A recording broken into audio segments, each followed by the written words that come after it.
Baik, pemirsa kita lanjutkan kembali perbincangan bersama dengan Mas Rifan Kurniawan, Indonesia Value Investor. Ya, beberapa emiten update yang sudah disampaikan tadi Garuda Indonesia cukup berat nampaknya langkah yang harus dilakukan oleh manajemen untuk mengangkat kinerja secara fundamental. Berikutnya tadi sudah kita ulas dan sampaikan ada Evergreen Invesco Tbk atau Grand yang hari ini nampaknya juga harus keluar dari pasar modal Indonesia. Bagaimana tanggapan Anda, Mas Rifan? Ya, jadi memang Grand sendiri ya bukan perusahaan dengan fundamental yang bagus lah ya. Jadi langkah delisting oleh Bursa Efek Indonesia juga ini langkah yang patut diapresiasi juga ya. Kurang lebih ini kan sekarang ini Grand adalah emiten ke-6 yang delisting sepanjang tahun 2020 ini setelah sebelumnya kan ada PT Borneo dengan kode saham BORN, kemudian Apol, SCBD, ITTG dan CKRA. Ya, jadi ini memang apa ya saham-saham yang berfundamental kurang baik. Ya, kemudian di delisting ya ini sebenarnya sebagai suatu seleksi alam lah kalau menurut saya juga. Berarti ya, yang jadi diuntungkan investornya justru ya, Mas ya? Betul, jadi kan nanti dengan beberapa emiten yang di delisting ini karena fundamental yang kurang baik seperti itu ya, nanti kedepannya kan pilihan saham-saham yang ada di Bursa Efek Indonesia ini seharusnya akan menjadi lebih bersih, ya lebih berkualitas lah, dan ini juga akan menguntungkan bagi investor ya, memperkecil risiko untuk dalam tanda kutip harus sampai merugi di saham-saham yang berfundamental kurang baik. Gitu. Jadi memang ini langkah yang patut diapresiasi juga kalau menurut saya. Betul, memang sudah saatnya kita bersih-bersih lah ya untuk ini sektor usaha di Indonesia begitu, termasuk pasar modal. Betul, jadi jangan hanya kuantitasnya saja yang diperbanyak. Kuantitas memang penting, tapi kualitas jauh lebih penting. Baik, berikutnya ada PT Excel Axiata Tbk yang sudah merampungkan ini Mas pengalihan menara ke Protelindo, anak usaha dari TOWR. Kita lihat Excel pada saat pre-opening maksud saya ini sudah naik sekitar 1,3% di level 2.330. Excel Axiata, Mas, gimana?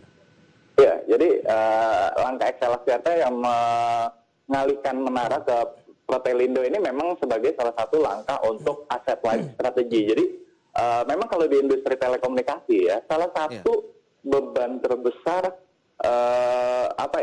salah satu beban terbesar yang membebani dari income statement perusahaan itu adalah beban dari menara.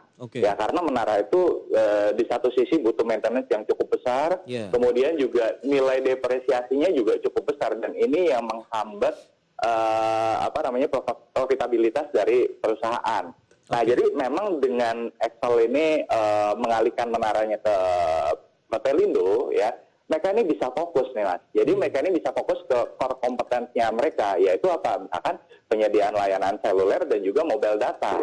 Nah, cuman kalau kita bilang secara prospek gitu ya, memang saya setuju bahwa industri telekomunikasi adalah salah satu yang diuntungkan dengan work from home, kemudian juga sepanjang pandemi COVID-19 kemarin salah satu yang cukup diuntungkan. Cuman di sisi lain kalau kita perhatikan lebih detail, muncul persaingan yang lebih sengit antar operator. Kenapa? Karena semua operator itu berlomba-lomba untuk menawarkan paket unlimited. Nah, coba deh perhatiin. Misalkan Excel, Indosat, Tri itu juga semua menawarkan paket unlimited. Dan paket unlimited, to be honest, itu adalah paket yang paling dihindari oleh operator. Kenapa? Karena cuannya paling tipis. Nah, itu dia. Sedangkan tapi kalau nggak tawarin paket unlimited, mereka akan ditinggalkan pelanggan. Betul. Karena persaingan makin ketat untuk mencari pelanggan-pelanggan baru juga ya, dengan memanfaatkan adanya pandemi begitu. Betul, apalagi kan kita sebagai konsumen makin pinter kan. Oh, si ini tawarin sekian, si ini tawarin sekian. Nah, kita bisa shifting. Nah, itulah tantangannya, Mas. Tapi dengan pengalihan menara ini langkah positif ya, memberikan dampak positif buat Excel.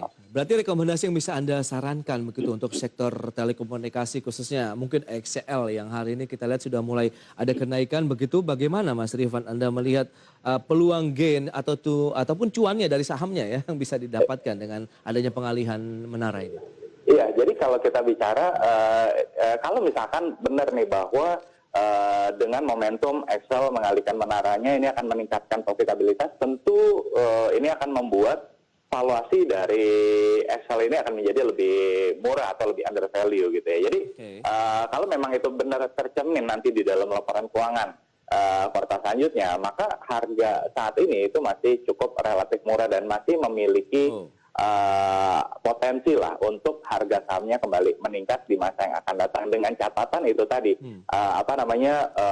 paket-paket data yang dikeluarkan itu tidak kanibal terhadap profitabilitas perusahaan. Karena tadi unlimited itu sebenarnya yang cukup dihindari oleh para operator karena untungnya itu paling tipis. Iya, gitu. tapi karena memang persaingannya juga semakin ketat, mau tidak mau akhirnya harus mengikuti juga ya mekanisme yang terjadi di pasar, karena itu juga kebutuhan yang dibutuhkan oleh masyarakat begitu dengan adanya penggunaan layanan internet. Karena kan mau tidak mau ada dana yang harus bertambah nih dari penggunaan internet sendiri di rumah begitu ya. Betul sekali.